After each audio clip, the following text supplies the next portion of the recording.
Halo teman-teman, perkenalkan nama aku Mia Marcella, aku mahasiswa bimbingan dan konseling angkatan 2023. Sebelumnya, selamat datang ya di video ini.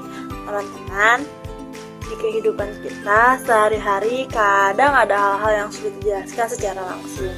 Nah, di sini bahasa punya kekuatan lain, yaitu menyampaikan pesan lewat simbol dan perumpamaan.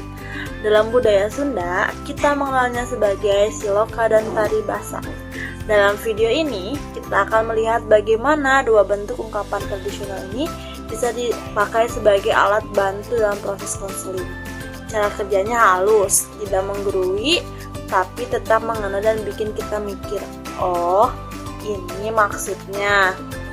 Yuk kita mulai perjalanan kecil ini memahami bagaimana metafora budaya bisa membantu seseorang menemukan. Teman-teman, ada yang udah tahu belum siloka itu apa? Nah, seperti yang ada di PowerPoint ini, siloka itu adalah ungkapan simbolik dalam bahasa Sunda yang menggambarkan nilai, peristiwa, atau perilaku melalui bentuk perumpamaan.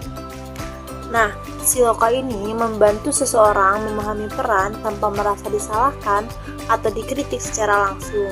Itu alasan mengapa siloka sangat cocok diterapkan dalam konseling. Nah, teman-teman, selanjutnya di sini ada beberapa contoh siloka. Yang pertama, gunung temenang diukur jangkungna, segara temenang diukur jerona. Yang artinya, kita tidak boleh meremehkan atau menghakimi seseorang karena setiap orang memiliki potensi yang tidak selalu tampak. Nah, yang kedua ada kebo mulih kakubangan, yang dimana menggambarkan seseorang yang kembali ke kebiasaan lama meskipun sedang berusaha berubah. Lanjut, ada juga ciung wanara keluar tina sangkar, yang artinya menguatkan bahwa potensi akan berkembang ketika seseorang mendapatkan kesempatan. Nah, dengan siloka di atas tadi yang aku sebutin, konseli dapat merenungkan makna tanpa merasa digurui, karena makna datang melalui kesadaran. Selanjutnya ada paribasa. Nah, seperti yang mungkin teman-teman sudah baca di atas ini, paribasa itu apa? Nah, paribasa Sunda berbeda itu dengan siloka. Jika siloka cenderung simbolik, paribasa lebih berupa nasihat langsung, namun tetap tersampaikan dengan halus, sopan, dan penuh kebijaksanaan. Dalam konseling, paribasa membantu konseli mengenali pilihan hidup dan konsekuensinya. Nah, ada juga nih contoh paribasa. Yang pertama ada hirup ulang ngoyot kudu bisa nyangkolot, yaitu mengingatkan agar seseorang tidak berhenti berkembang. Yang kedua ada sahanya tulah, sahanya ulah. Nah, yaitu setiap tindakan memiliki konsekuensi dan dampaknya kembali kepada diri sendiri. Yang ketiga ada tongjeng dahar lomari, tongjeng cicing imah, yaitu mengajak seseorang agar tidak terpaku pada zona nyaman. Nah, paribasa ini memberikan refleksi lembut sehingga konseli merasa dipahami bukan dinasehat. Selanjutnya ada manfaat siloka dan paribasa dalam konseling. Teman-teman, metafora budaya Sunda membawa banyak keuntungan dalam konseling.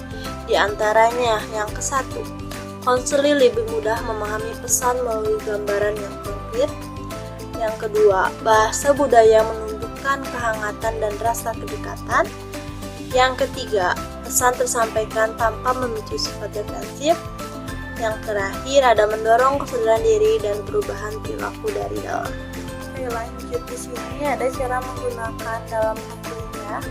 Jadi siloka dan paribasa itu tidak boleh digunakan sembarang. Ada langkah sederhana agar penggunaannya tetap tepat sasaran. Yang pertama, seperti yang ada di PowerPoint ya, pahami konteks dan masalah konseling terlebih dahulu. Yang kedua, pilih metafora yang relevan dengan situasi konseling. Yang ketiga, usapkan metafora secara natural dalam percakapan. Yang keempat, arahkan konseli untuk menafsirkan makna, bukan kita yang menjelaskan panjang lebar.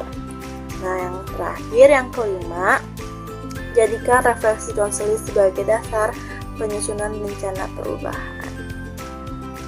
Nah, itu dia pembahasan kita tentang bagaimana sih Siloka dan peribahasa Sunda bisa jadi media metafora yang kuat dalam konseling. Ternyata kata-kata sederhana bisa membawa makna yang dalam banget ya. Apalagi kalau disampaikan dengan cara yang nyaman dan penuh kebijaksanaan. Semoga setelah nonton video ini teman-teman punya gambaran baru tentang bagaimana sih bahasa daerah bisa punya peran penting dalam proses membantu orang lain memahami dirinya. Kalau teman-teman punya pertanyaan atau ingin diskusi lebih lanjut, tinggal tulis di kolom komentar ya. Sampai jumpa di video berikutnya.